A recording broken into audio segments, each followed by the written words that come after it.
In this video, I'm going to show you how to book partial profit in MetaTrader 4. So to do this, you want to go to the View tab up top left, and you want to enable this terminal over here, which is going to show you the terminal at the bottom of your screen.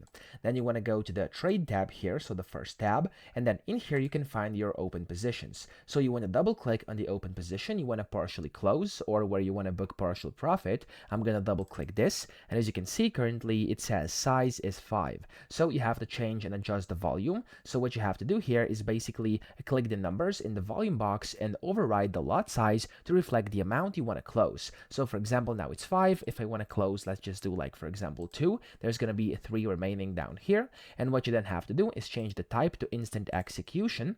And then here it says close. And then of course you have this order number over here, which should be the same as this one over here. You can just click on this, and that way you've booked partial profit. As you can see, 2 of them have been removed, and now we only have 3 because we basically took partials, we booked partial profit. So that's how to do this. I hope this video helped you out. If it did, please subscribe to the channel and help me out as well.